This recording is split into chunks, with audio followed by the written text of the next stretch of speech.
Good morning. Good morning. Welcome to the teaching of the Inner Christ. I'm Reverend Dr. Brigitte Heimers and I'm leading this morning.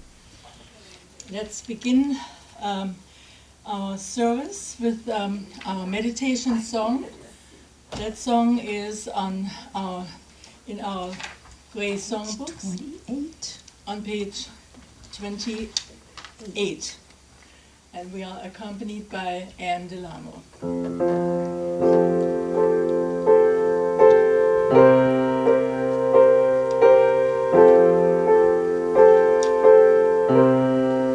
We are one with each other as we share the love of the Christ within.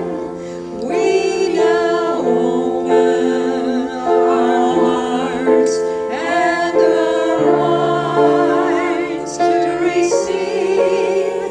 We are open, ready, willing, accepting, receiving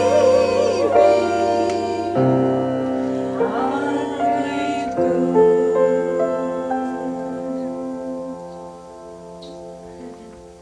And indeed, as we turn within this morning, we give thanks to our own inner guidance, our Christ self or I am selves.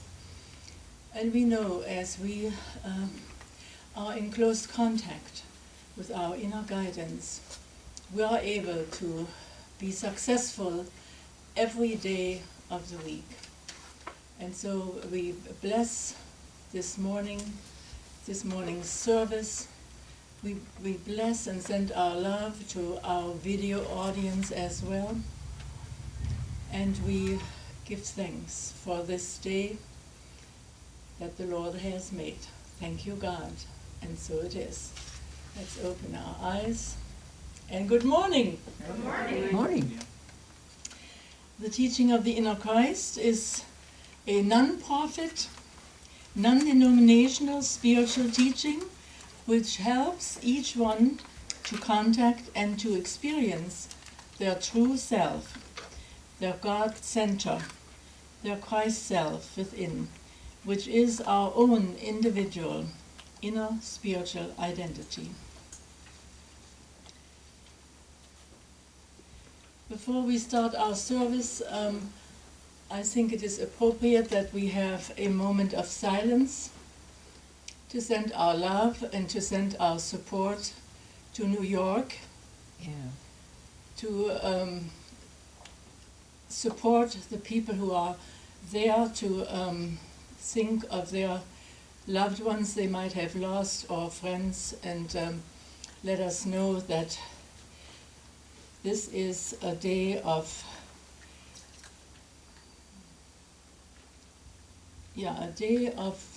remembrance, a day of sending our love out to the world, to New York, to every part of this country, and to the rest of the world, to know that love is the only power and love prevails in every situation.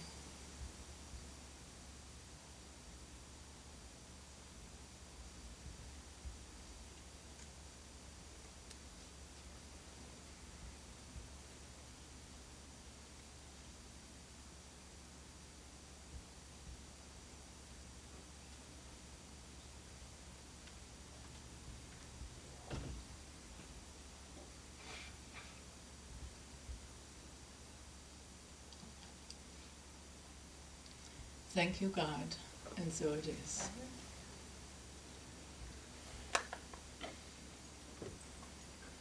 Again, welcome to the teaching of the Inner Christ.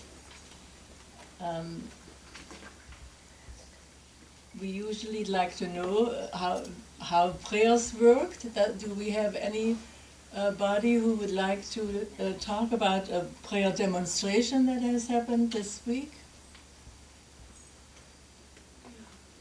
Yes? I will say, Reverend Marilyn, Marianne. And yesterday I did the service for Elizabeth Ikubian, her husband Mark, who passed away 2 weeks ago.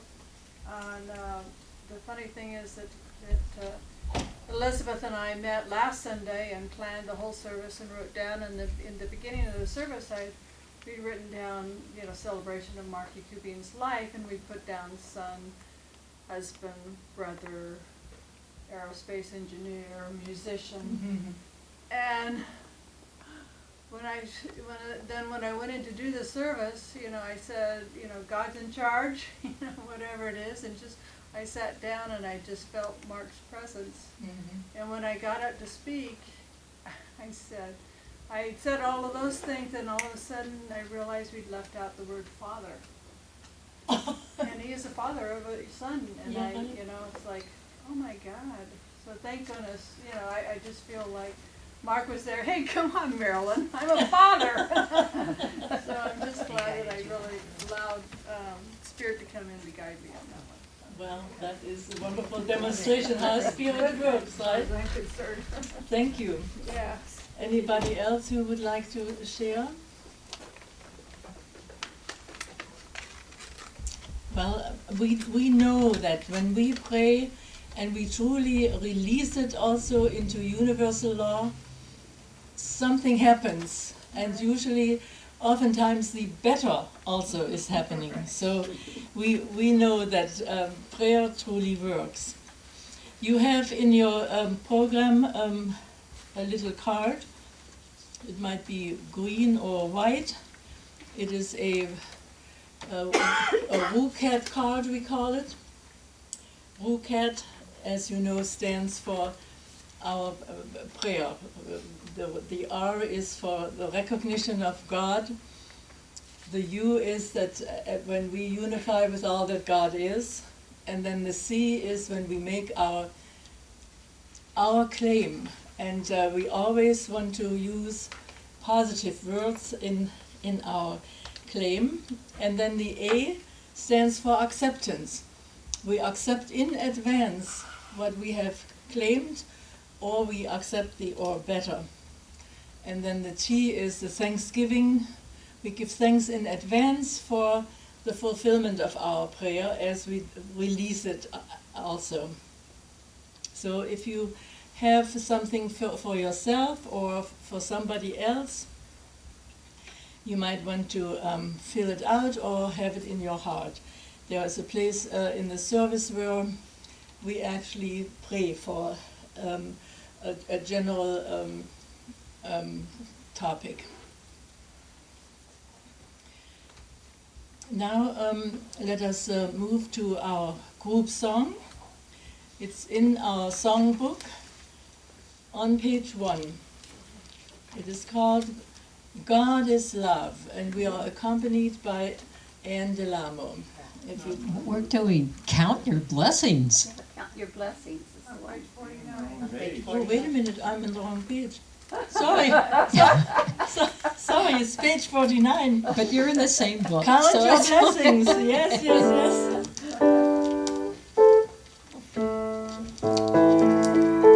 That's You'd like all to right, stand, so that we please? can breathe. It's better than caffeine. And most. When I'm worried, okay.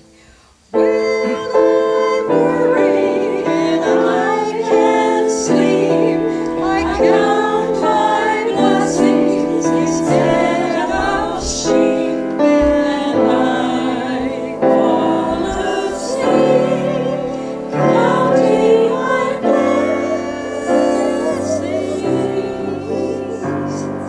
When my bankroll is getting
you.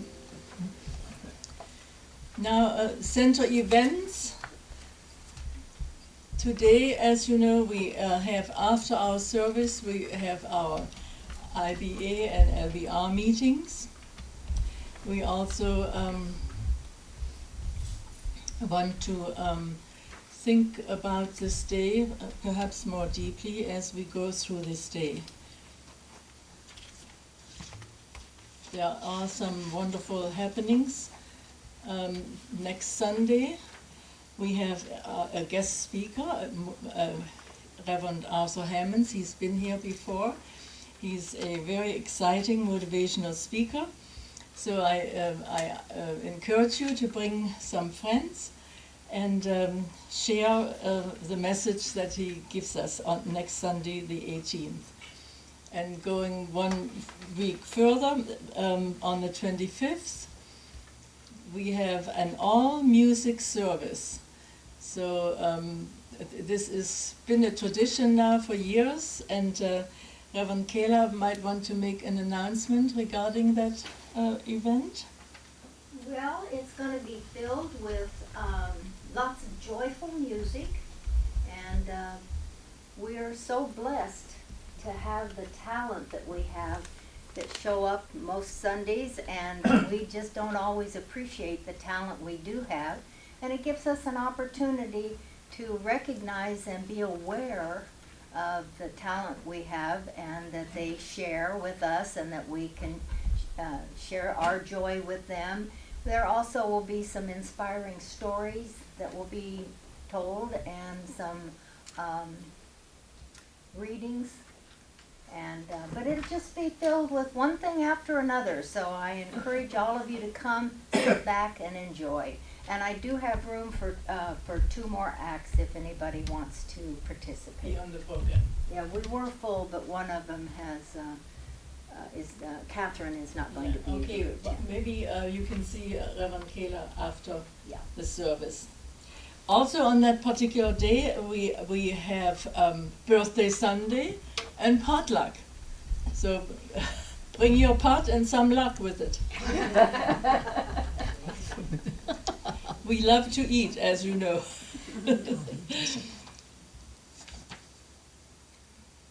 Music right now is the next event that we have, and Marvin Dillard is going to sing, and I assume he's announcing his own title.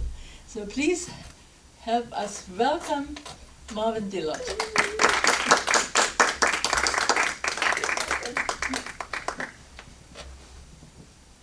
I call this Love is Spreading Over the World.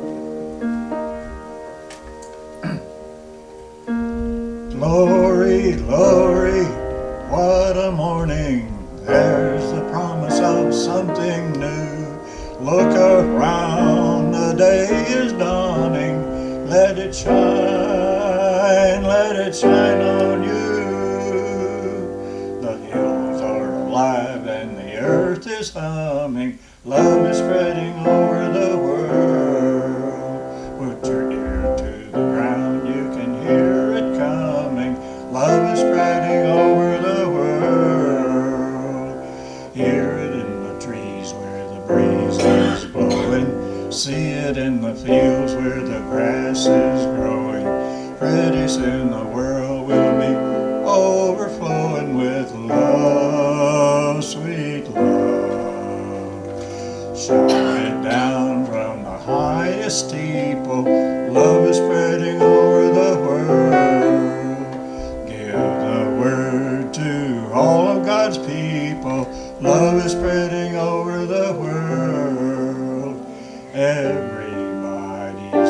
Somebody's brother. Now is the time to love one another. Hand in hand we can make it together. Love is spreading over the world.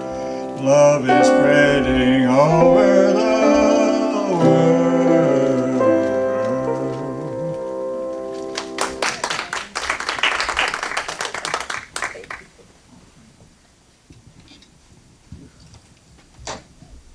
Thank you, Marvin. That was wonderful. Now the reading for this morning, I have brought my favorite little booklet called The Daily Word. As you know, these are messages that come from the Unity group in Kansas. And I turned to October 12th, for those of you who have that booklet, because it is in line with what we are going to hear from our speaker today. And it's called Prosperity. I sow positive thoughts and harvest abundant blessings. I sow positive thoughts and harvest abundant blessings. Gratitude is a powerful means to a more prosperous life, for it helps me have a greater awareness of the blessings of God. When I have a grateful heart, I begin to notice the little things that bring me joy. I see the good in everyday experiences and realize how truly prosperous I am. I change my mindset from focusing on what I may want to gratitude for what I have. I say that again. I change my mindset from focusing on what I may want to gratitude for what I have. I have so many things to be grateful for. Family, friends, my creative ideas, and the world as a whole for its beauty, warmth, and provision for all life. I close my eyes and mentally turn away from thoughts of lack and open my spiritual eyes to the abundance that surrounds me. The Daily Word. Our speaker this morning is a lady of many talents. She is, of course, on the boards, but her main, let's say, her main passion is her ministry, outreach ministry. For all those who are not able to be close to a center, Reverend Marianne is there to help. They have classes, and perhaps during her talk she lets us know what her next class might be. She is also here at the teaching, very active, and speaking and leading and doing many, many things. So help me welcome, speaking on the birth of prosperous thinking, help me welcome Reverend Marianne Kelley.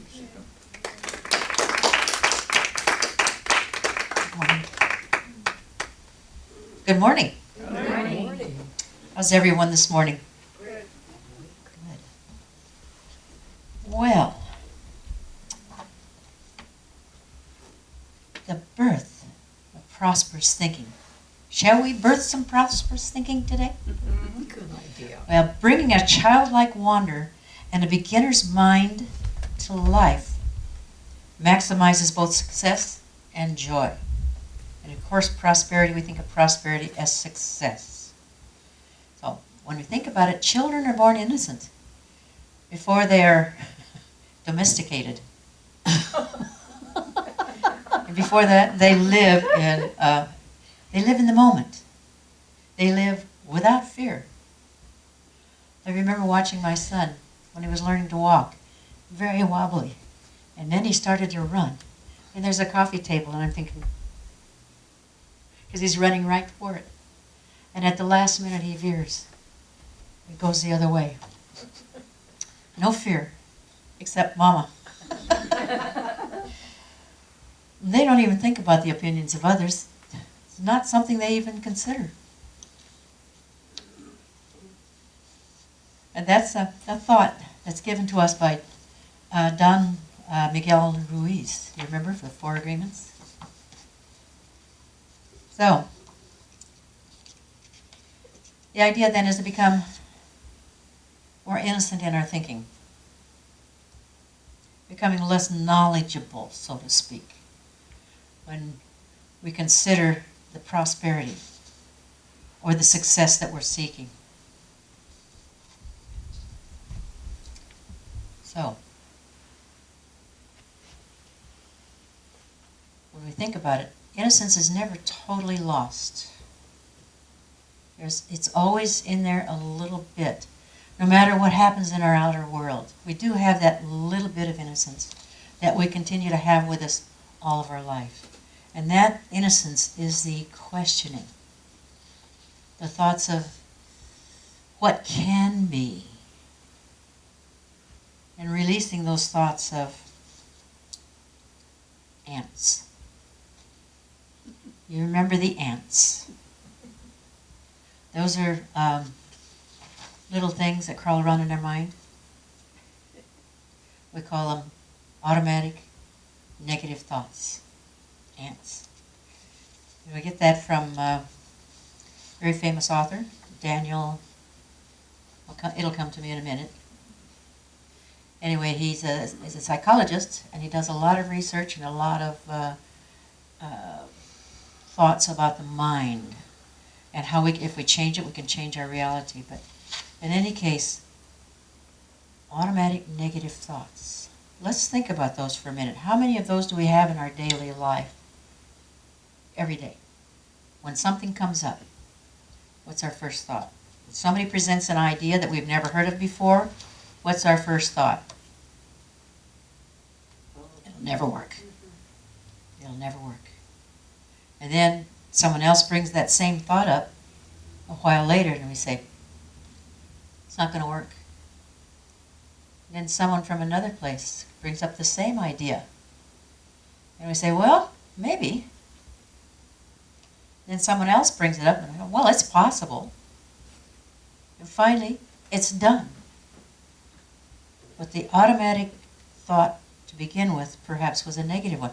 We need to catch ourselves in those things. When we catch ourselves in those things, we have the ability to stop them right now. Squash those ants. Bring out our anteater. Let them go. Those are the things that we do when we sabotage ourselves and keep us from being that innocent, that birthing of whatever that prosperity is.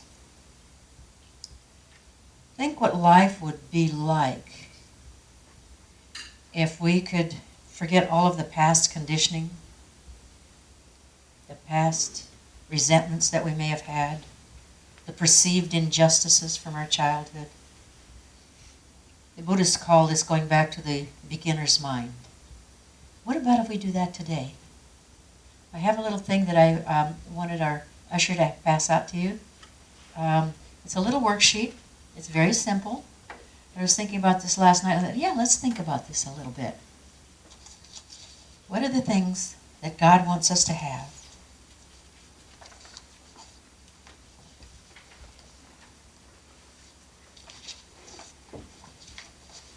Could I have one of those also? I thought I had one up here, but I don't. Thank you. Very simple little form. And on one side, I'm sure you've got something in your mind that you really would like to experience. Some prosperous thought, some prosperous thing. Now, prosperity, as you know, can mean a host of things. It can mean plenty of friends, plenty of love,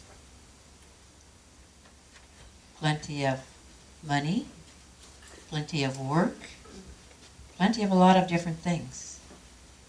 And then we're going to think about the perceived injustices from somewhere in our lives in the past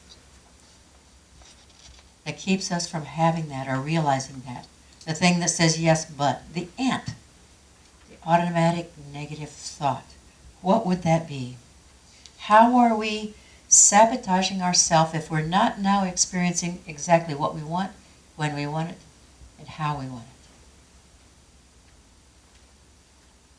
We don't need to know the how, we just need to know the what. Think of what our parents and our grandparents, aunts and uncles, and significant adults told us when we were growing up about prosperity. What were their favorite phrases Money doesn't grow on trees. You have to work hard for what you want. You have to wait until a certain time, wait until Christmas, wait until payday, wait until whatever. And then think about your self-talk also. How do we talk to ourselves about ourselves? What do we say about ourselves to others? Bring those to mind. The ants, here it is, Dr. Daniel Amen, in his book, Change Your Brain, Change Your Life. We would say change your thoughts, change your life, or change your mind, change your life. Those little things that keep crawling around in our mind that are contrary to the truth of our true desires. Do you say to yourself, I can't, it's not possible?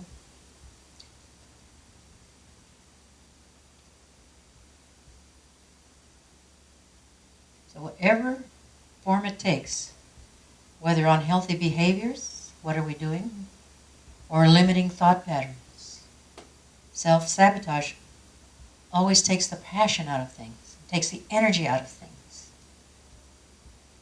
out of those things that we need to fulfill our true desires, to experience our prosperous, our prosperity.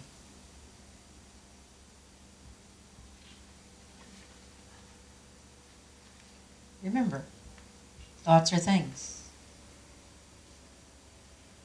Choose wisely. Keep those thoughts that help us do what it is we want to experience.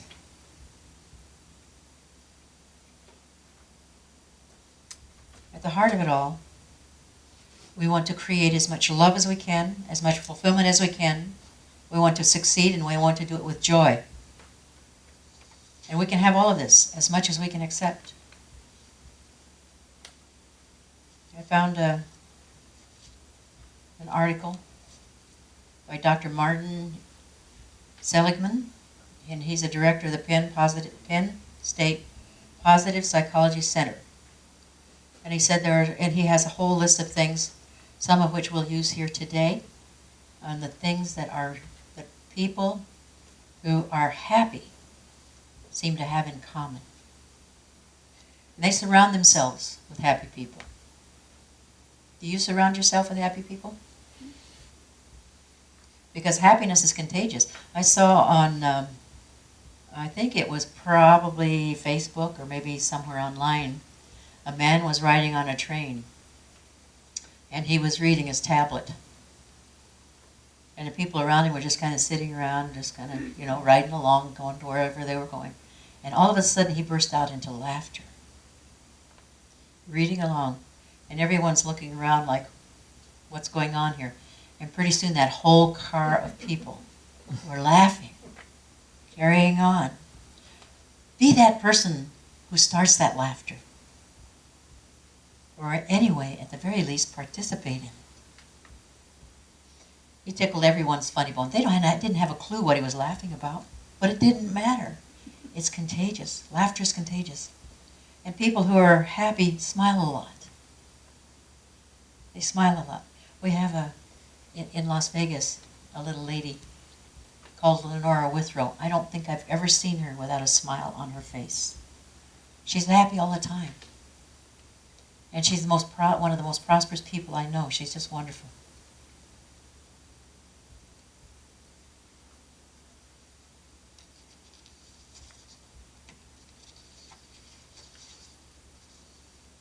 Another thing they like to do is notice small wins, little ones. We all have our kudos, the ones that we show to the world, but what about those little things that happen in our daily life that are just, wow, look what I did. Be happy about all of the little successes that we have, and they're always there. The more gratitude and happiness that we can have for those small little things as they happen, the bigger they'll grow, the more of them there will be. So be happy for those and grateful for those simple little things in life. one of my favorite simple little things in life is to hear my cat go meow or purr.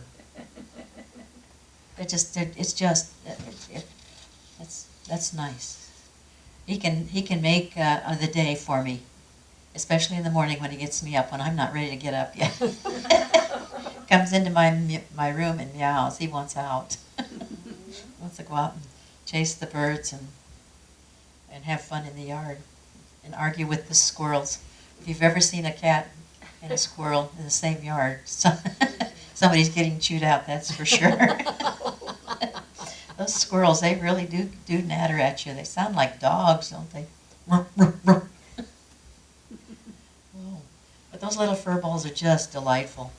The small things, the simple things in life. And I just love going out and looking at the trees and seeing our orange tree that's been dormant for a couple of years now is starting to get little oranges. Little bitty ones. And they're sticky. So we're going to have oranges this year. Yay! That's exciting. And then our other fruit trees are blooming and getting ready to bear their fruit too. Take a few months before they get ripe, but you know what? The little things, it's kind of neat. And people who are happy, they give time to others. They give time to they share themselves with others. Regardless of how busy they are, they find the time. I had a call this week from a friend who, in fact, I was about to go into a meeting, and so I couldn't help her right then, but she was headed to the emergency room. And so when we finished our meeting, I went looking for her at the emergency room. Well, turns out she had gone to a different emergency room. Oh, no. But I did find her, and then I found out that they were going to run more tests, so I went home and waited for her call. And then about 11 o'clock that I got the call that she was ready to go home. And I went up from Hillcrest all the way up to La Jolla at UCSD to pick her up in the emergency room. But she was fine. They just had to run some tests. They had to give her some transfusion, and she was fine. It seems like once she gets to the emergency room, everything falls into place for her. She just gets nervous about being alone, and if things don't feel right. So we're always available for things like that. And sometimes it's not convenient, but you know what? We do it anyway because that's what we do. We take care of each other. We stay in touch. How many of us stay in touch with people we went to school with many, many years ago? Yeah. And it's interesting how when we get together, it's like we've never been apart, even though it's been years. It's still wonderful. People who are happy usually see the good side of things, or the happy side of things. They don't look for the negative. They don't look for the part that says, oh, this isn't going to work. They have appreciation for good music, these happy people.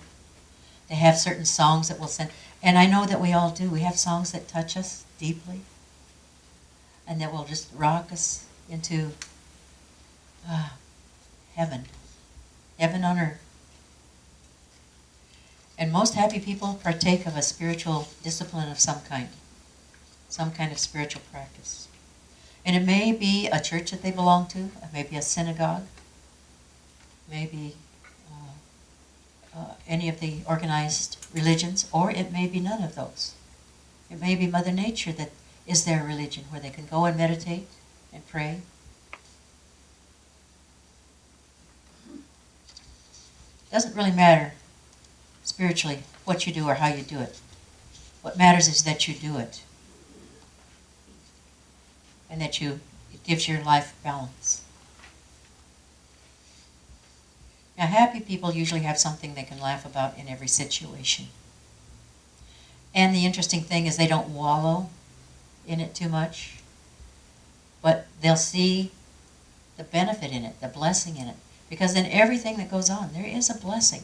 And the key is to, if not recognize it at the moment, to know that it's there. And to know that it will reveal itself as soon as we're able to accept it. And truly happy people, they take great strides. If you watch them walk, they walk with purpose. They walk with purpose. And they walk with a spring in their step. What we can do in order to birth our personal prosperity is to say yes to the universe. Say yes. That opens us up to the revelation of what it is we truly want. When we say yes to the universe, with all of the lessons that we're learning, that doesn't mean we have to be a doormat, you understand, but it means yes to experiences. And if they seem a little bit uncomfortable at times, what the discomfort is telling us is it's time to do something different, time to change direction, move in a different way, be ready to say, yes, I can. But what we can do, it means taking it to our inner Christ in meditation and prayer for guidance. Taking us from to yes, I can.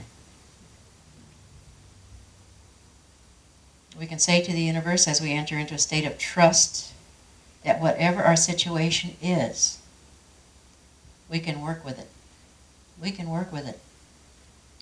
We can also be willing to express a willingness to learn by whatever comes our way, if we're willing to learn from it. If it keeps repeating itself, there's another message there that we're not getting yet. Let's meditate on this. Let's get her done.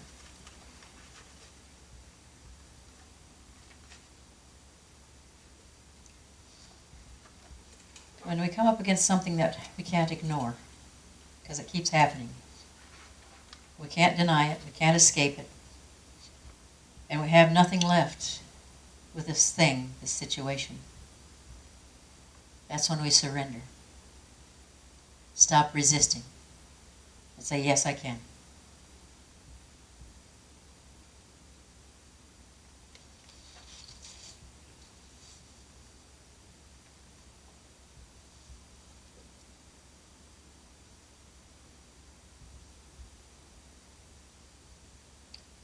The neat thing about saying yes is that once we do so, we realize just how much better it is than the alternative, which is resistance.